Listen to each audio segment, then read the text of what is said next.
This is E2B, Energy to Business, a podcast by Opportune, where we bring you in-house expertise that serves all energy sectors. We examine emerging financial and technology trends and provide a broad perspective on ways to stay ahead, create opportunities, and execute market strategies. Hello, everyone, and welcome to another episode of E2B, Energy to Business, an Opportune podcast. I'm your host, Daniel Litwin, the voice of B2B, and thank you so much for joining us, everyone, and listening along to another episode of E2B. I'd like to point you in a few directions to make sure that you are getting all of the Opportune podcast content and more that you'd like. Make sure that you're going to our website at opportune.com. Again, opportune.com if you want more information about solutions and services, of course, but then also content that we've produced around a variety of different industries, and you can find podcasts, articles, blogs, and more on there. You can also subscribe to this podcast on Apple Podcasts and Spotify. Just look up Opportune or E2B, Energy to Business. Hit that subscribe button, and then you'll have a full catalog of previous episodes as well as upcoming conversations about the energy industry and all of its changes. So on today's episode of E2B, we're getting a look at how AI is being brought to the energy industry.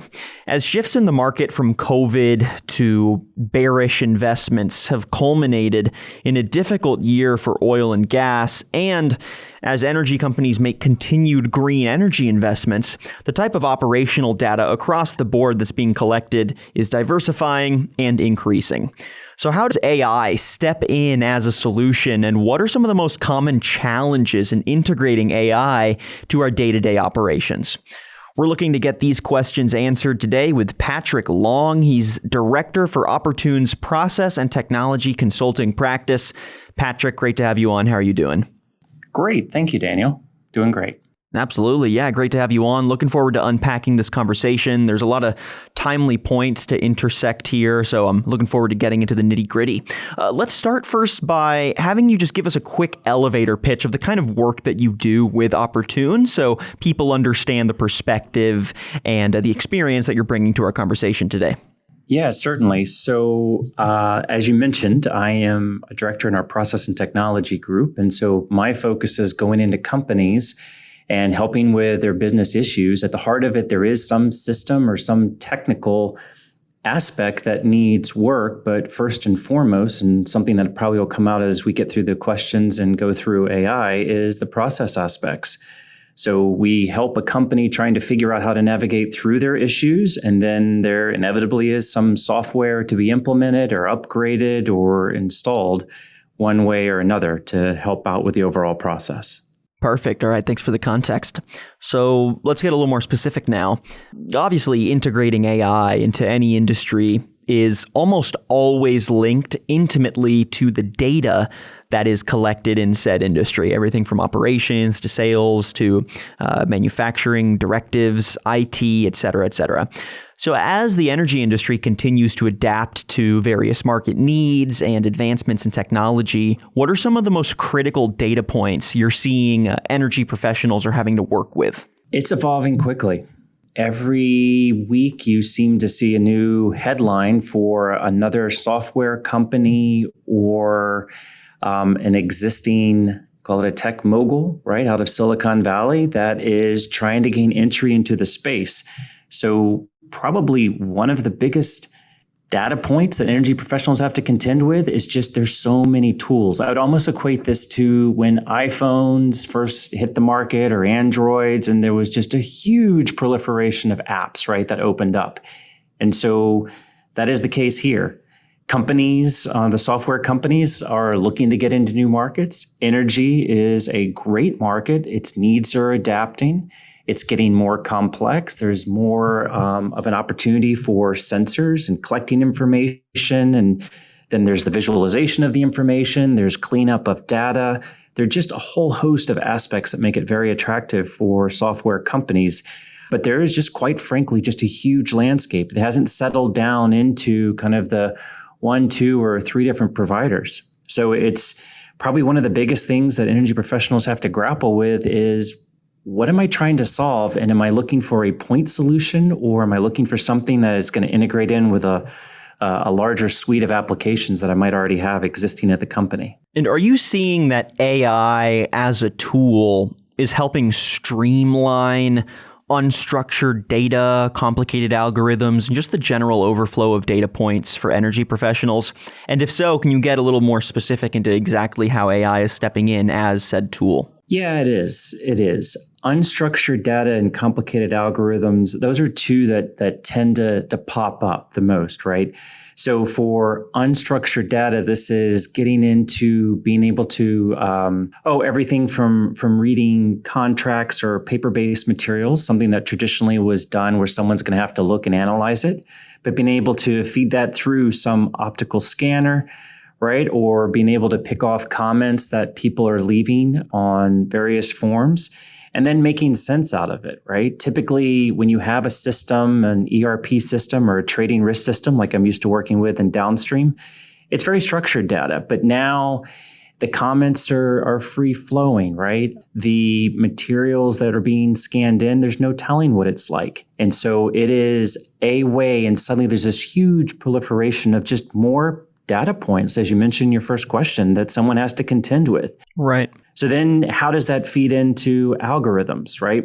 So algorithms crave data, and the good algorithms are ones that are constantly evolving. And then it's important to have a team on the other side that knows the limitations and then knows when they continue to need to be tuned. Yeah, probably the biggest area for the algorithms is getting into, and something I'm seeing is into LP models, right? And so in downstream with refining, LP models have been around for quite a while. There's new and different information coming in. There are all different types of sensors that are being fed into it. And so it's taking the data that's coming in and making the best sense out of it, right? For running a plant, a refinery, some other kind of piece of machinery in the field. And then I would guess the next part of it that is certainly helping is turning towards the logistics that are in support. Nothing happens in a vacuum in energy. And again, I think that's one of the attractive aspects of it for companies to get into, because you've got sensors on everything from trucks to rail cars to pipelines to vessels. And there certainly these days is a huge complication. I mean, why don't we mix in COVID, right? I mean, it's hard enough as is for managing inventory, but now add in some other complications with the human factors. And so you do need something that is going to be able to interpret all of that information so that a company knows. Maybe it's okay that the shipment is ahead of schedule, or maybe it's okay that it's behind schedule, right? Either way, something has got to interpret that, right? All of that new data coming in, and then present it to a user to make quick and easy sense out of it. So it sounds like in the energy industry, AI is really fitting in pretty seamlessly as said tool to better manage all of these disparate data points. What does that work look like when there isn't AI as a solution? Is it more manual? Is it happening at all? Is the data just staying cluttered and unstructured forever? What does that look like without AI as support? Yeah, so the work is still the work, right? The logistics still move. And if you have an edge and an ability to interpret that data, right, using algorithms, then so much the better. But otherwise, if you don't, you still have to react to whatever the industry is doing. And so in place of artificial intelligence comes experience and the human component. And so it's really experienced professional that I've seen that is able to interpret the signals in the market and know what is noise versus what are true signals, and then position their company to best meet those, right? Again, take COVID. It's so erratic, right? With the different factors and the huge drop off in demand and that's done with prices and inventory, and then trying to figure out when things are getting back to normal, whatever that means. You can use and feed into the algorithms tons and tons of information. But short of that, you still need someone to make sense out of it, to know what is statistically significant, right, for feeding through. Because the best algorithm still needs interpretation. This isn't like a bad movie where the system comes to life, right? There's still a human on the other side. And so there is this trade-off between complexity versus ease of use and actually making sense of it so you can have actionable insight. So I want to go ahead and contextualize some of this around more recent events in the energy industry. Specifically, we're going to mostly hit on oil and gas today. So in 2020, even outside of COVID, the oil industry has been hit pretty hard, specifically infrastructure.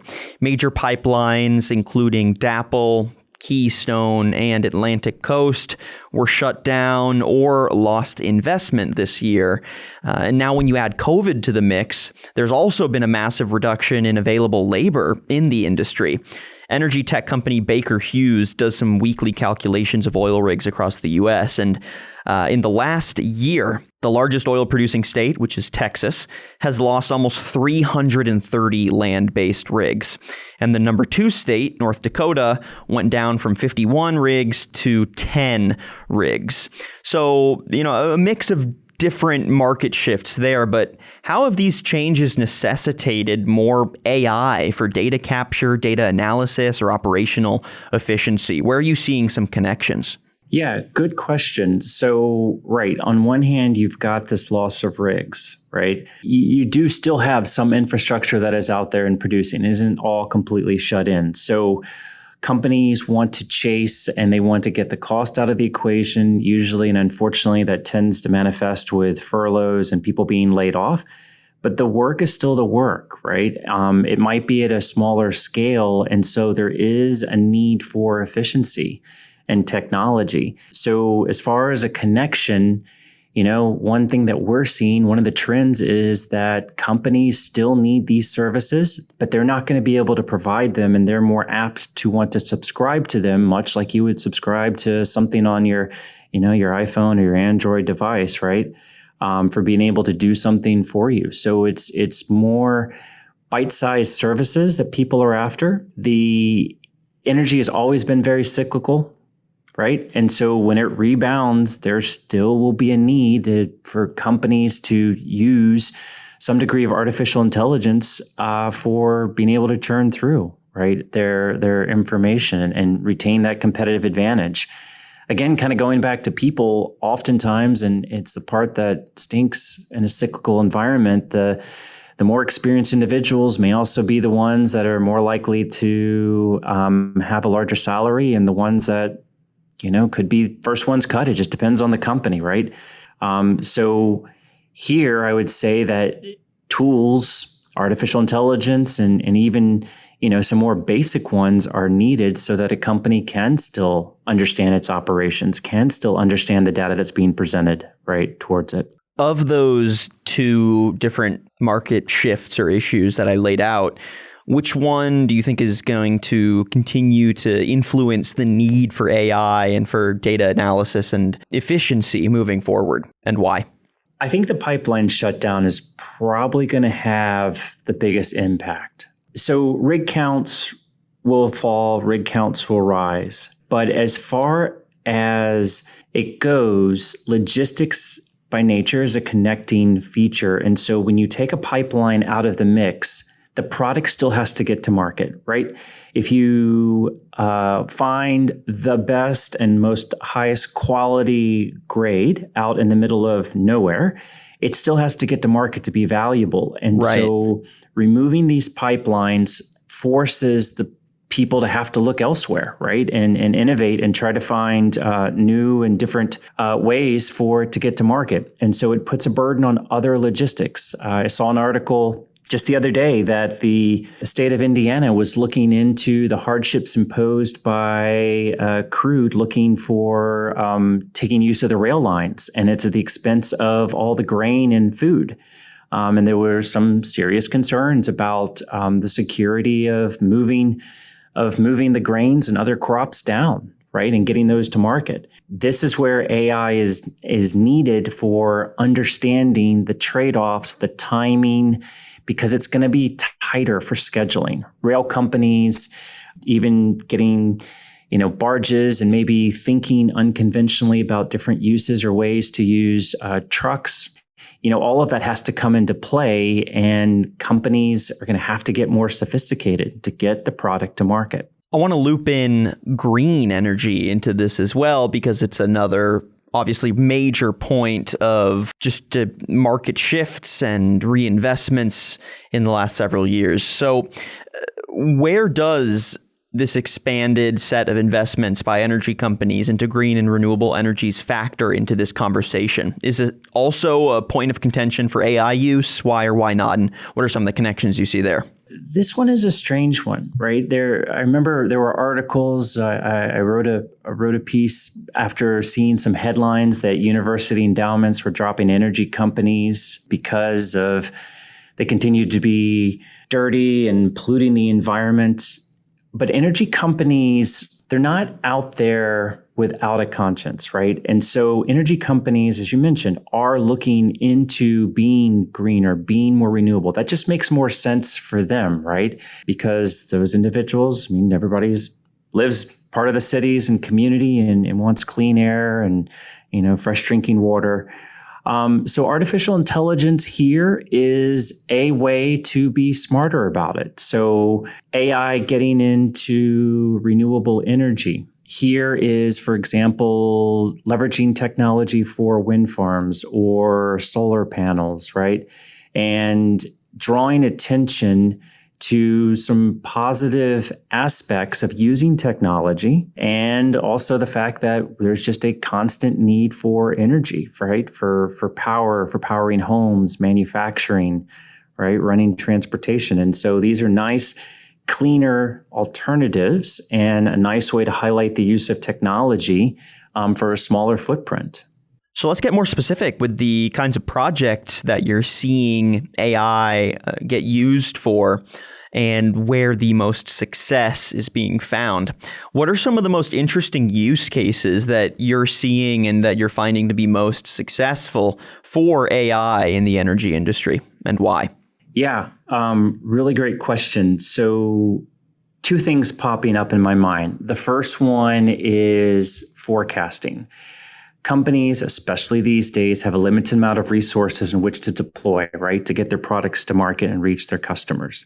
So how can a company optimize, truly understand its demand from the customers, and then figure out the supply and get the cheapest supply by the most efficient means to those customers? And so that's one place where artificial intelligence comes in for those optimization models. That's not easy, right? There are tons of factors that go in and complicated algorithms for factoring in weather and transportation and traffic patterns. And then also understanding, especially when something like COVID hits, right? What is the pattern? What is the historical data that we have to be able to figure out and predict what is likely to be the need, right, for the upcoming future in the next 3 months, 6 months? There really is none, right? So you do need something like an artificial intelligence, an engine that will help to point out what essentially is the noise, right?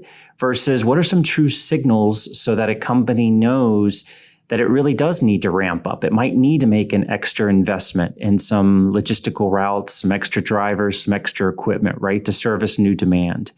Versus, a bit of a blip in the radar and perhaps getting by with what is there. So optimization is a really neat one because it involves just a really complex set of logistics, right, that factors into it, and all of the intricacies and nuances that go with it, especially in the energy space. And given that we have COVID and humans that are involved in kind of the extra buffer that's going to be needed from a health factor. A second type of use case that's always been there and interesting, but I think is making a bit of a resurgence just because of dashboards and sensors, is around a predictive maintenance, right? And so here, the idea generally is you can't run something into the ground, or you can run it into the ground, but it tends to be more expensive, right? Feels like a good idea that you maintain and change the oil in your car and rotate the wheels and get in a checkup, right? Every now and then. Well, the same applies for equipment out in the field. And again, with fewer people and companies stretched, the equipment is going to take more of a beating. A rail car that maybe was in a maintenance loop might need to have its maintenance extended. before it can come back into the shop, just because of available shifts or just kind of the way in which a company is focused. Or perhaps you're having to travel further distances, right? Just because some of the rigs are shut down and you might have to change some of the routes for drivers. Right. So all of that puts stress on equipment, and there's a greater amount of sensor data that is available and making sense of it. So the really cool thing is when you get an aha moment where you realize what it is that is actually the kind of the blinking light on the dashboard before you get into some complete failure. And so that is definitely a really neat use case that a lot of companies are gravitating towards, because there is a very quick and once you do figure out that aha moment, you know that if you hear some vibration, right, is that just kind of getting into a groove like a fan starting up, right? Or is it a signal that something is imminent and soon gonna, break and fail, right, and be more costly? I love having this AI conversation with thought leaders from different industries, because what I hear most often is trying to completely reiterate that AI isn't a wand wave. It isn't a magic solution or a silver bullet, right? Right. And that even though, when discussed and described, it can often be pointed to as a really useful tool, it is a tool that needs to be refined and, used with a human touch as well. So that leads me to think, how is AI in the energy industry affecting and shifting the demands, expectations, and training of the professionals who have to use these tools in the industry? Because obviously someone has to use the tool. So yeah, what are your thoughts there? How is AI in energy shifting those expectations for professionals? Yeah, that's an interesting one. I would say it is about the fact that we as humans are generally creatures of habit, and we like to settle into routines. Organizations and companies are also creatures of habit and also like to settle into routines. And those routines manifest in our processes, and they may or may not use a system, and they may or may not use some kind of spreadsheets or manual processes off to the side. But companies creep along and they generally figure out how to get something done. Is it the most efficient? No, maybe not. Could AI help them? Absolutely. But there's always a human component, right, that's involved. And so some of this is a threat. It's new technology. You don't see it, right? It's more in this black box. It's developed by people who come straight out of university and have PhDs next to their name, or come out of Silicon Valley. It's not the same culture as, where the industry and the knowledge kind of grew up in the field and then migrated back into the office. So it's a little harder to kind of wrap your arms around what is in that black box, right? So there is a definite component, and one of the biggest challenges is for getting someone to adopt is the show me. You have to slowly prove it out. Another thing is, back to the habits. You have to understand the motivations of each individual. And some people just are not motivated, even though they complain about their processes, to change it to be better, because again, they're fearful. So it has to be presented in a non-threatening way, so you can show them that, yes, there are other things that you can do with your time so that you don't have to just transcribe data or clean up bad data, right, all throughout the day. There's a bit of a generational shift, right? There's always a group that is on the verge of retiring or soon to be retiring. And with COVID, there's a bit of a hastening of that, right, of early retirement packages going out. There's a new crop of spry young individuals straight out of university, straight out of, whatever job and looking to make their mark. And so there's usually a clash for people who have been doing something a certain way for most of their career, and then suddenly they're brand new tools. What the ironic thing is that these same people who fight it in the energy industry are those who also have smartphones, smart speakers, right? Go on and shop on all of the various websites that incorporate AI. They use driving apps, right, to help navigate around traffic. So it's not that it's not out there, but it's making people aware of those same fundamentals and how that can be used to help them in their current job. And it's just something that takes time. There's no one way to do it. It really is, as we used to say, kind of hand-to-hand combat, kind of working with each individual and battling through whatever their challenges are, and then trying to figure out what their motivations are so they will adopt the new technology. Right. At the end of the day, you really have to think about it as how is this tool going to relate to the individual people and their needs as professionals and as people using this tool. Yeah, and it seems like such a simple framing for how to bring new technology to an industry, but I feel like it often can be lost, or if not thought of as one of the core components of how you introduce said technology to an industry, that human-centric element can be left behind or taken for granted. Do you find that happens in energy as well, when not really, not honed in as a focused area where companies need to craft some direction for integrating AI into their companies and into their operations? Yeah, no, it can be left behind, and especially so these days, right? So other areas that tend to get cut are, some of the ones that focus on the process improvements, right, within a company.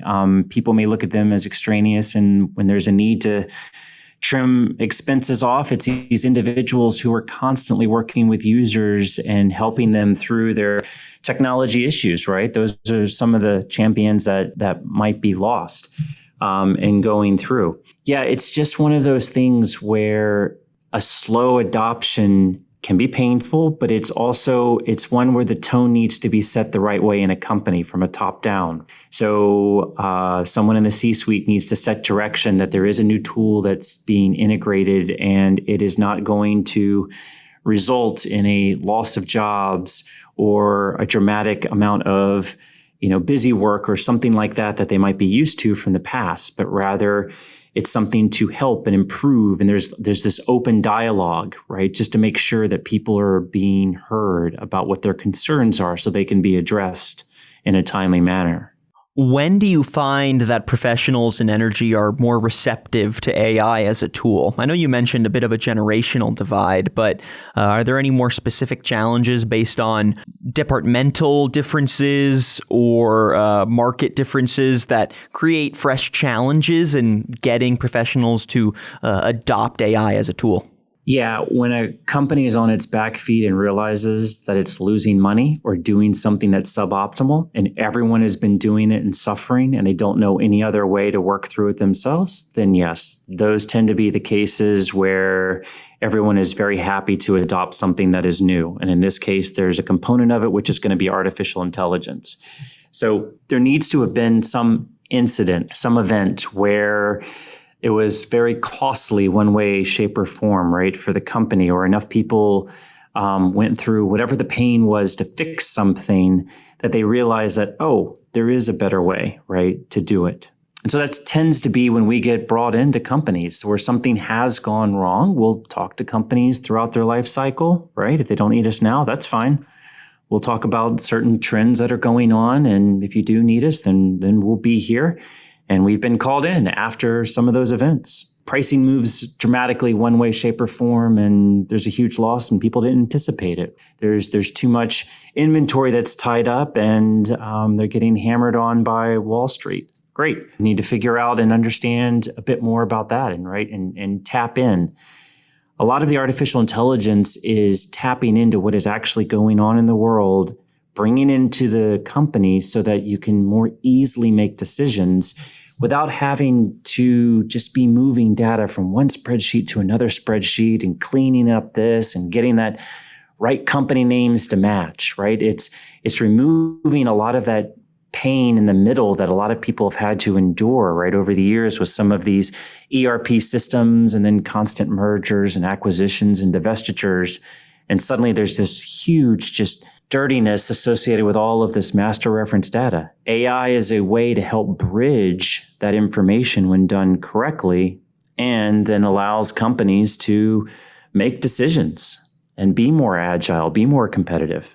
I want to go ahead and wrap the podcast by looking at how different tangential industries are viewing AI, how they're viewing AI in energy, and what that has to say about the future of AI as a tool in the energy industry. So many of the country's most prominent tech companies, which include ones like Microsoft, Google, Amazon, the ones often associated with big tech. Mm-hmm. They offer enterprise AI and cloud services, and those services are now becoming a major point of revenue for these companies.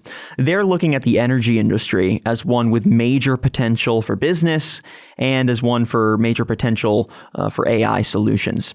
What do you think that this has to say about the energy industry, that these major players are investing in creating AI solutions and that they're aiming them at the energy industry? Well, first, I think it's just tremendously exciting, right? Anytime you get these big names, then people get excited about the kind of investment that's there because this means jobs. This means these companies moving into a particular city, right? And people being able to sort of get a reinvigoration. The energy industry is very entrepreneurial, just first and foremost, and is constantly evolved. And constantly, when you go through these cycles, there's always an evolution when it comes to technology. And this is yet another time when there is an influx and there's an opportunity of these other tech companies wanting to get involved. All right. They see it as an opportunity where they may have reached a certain plateau or an area in consumer goods or entertainment or other aspects, and they need to continue to grow. And so the energy industry is ripe with opportunity for sensor data, unstructured data. I mean, it's a chaotic place, and that's where the experienced individual has been over the years to be that bridge to absorb all of these inputs, right? Make sense out of it based on schooling, and going through calculations and then making decisions. Times are changing. You've got COVID. People have been furloughed. Some of the experience is retiring. And so it's exciting, right? To see that these tech companies are trying to put forth solutions.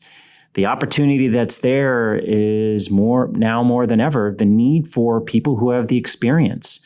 Because as much as you have the technology that is the best black box of all black boxes that are out there, you need application. So there's still this need for people to be able to apply the technology and create these use cases and then make sense out of it all, right? When it's implemented, because this isn't a install it and walk away and be done with it. It's always going to be evolving. And so you are going to need, and there are going to be some exciting opportunities for individuals who want to embrace it to be involved with new and emerging technologies. So I think of it as very exciting. It makes me very optimistic for the energy space and is not an industry that is by any means dwindling or any of the technology fading by any stretch of the imagination. And as AI becomes more mainstream for the energy industry, what challenges do you think will continue to persist in integrating and using AI to its full potential? Is there anything that stands out to you as something critical to be keeping our mind on as we close out this podcast? Yeah, so I like analogies. So I would look to the VHS versus beta, right? Sure. Or people who kind of take the side of Android versus iPhone. It comes down to standards, right? The landscape can't support the huge proliferation of all of the technologies and standards. And so there will be a convergence. And so one of the challenges in a place where we play is around the integration and making it as easy as possible to integrate, right? All of these various and disparate technologies together. So as a user, they shouldn't have to figure out how to do that, right? They should be able to look at a dashboard and use their background and their experience and figure out based on a range of values, the coloring of a chart or some other information that's out there, what's the best, right? What's the best action to take for that point in time? So I think converging on those particular kind of the winners, it's still going to take some time. And it's exciting. There may be another company out there aside from the ones that you mentioned earlier that's going to win the day. But that's just it. It's still an emerging area. And I would say it's far from being done and decided. All right, Patrick Long, I think that does it for our conversation today. Thank you so much for joining us on this episode of E2B, Energy to Business. Again, we've been chatting with Patrick Long. He's the director for Opportune's process and technology consulting practices. Patrick, if folks want to find out a little bit more about the work that you're doing here at Opportune, get in contact with you, or just find out more, where can they go? They can go out first and foremost to opportune.com, and they can check out all the different thought leadership that we have out there and a lot of case studies, and then they'll be able to navigate through and connect with any one of us here in the Process and Technology group. There's a lot of exciting stuff that we're working with these days. Perfect. Patrick Long, thank you so much for your time. Thank you. Appreciate it. And thank you everyone for listening to this episode of E2B, Energy to Business, an Opportune podcast. If you like what you heard and want to listen to previous episodes, make sure that you're subscribing on Apple Podcasts and Spotify. You'll also be notified whenever we drop new, fresh content. You can also go to our website at opportune.com. Again, opportune.com. On there, you can find more information about our solutions, services, and of course, all of our content, which includes episodes of the podcast, articles, videos, blogs, and much more. So thanks again for listening. Make sure you're leaving a rating and a comment wherever you listen to your podcast content. And I'm your host, Daniel Litwin, the voice of B2B. We'll catch you next time on E2B, Energy to Business.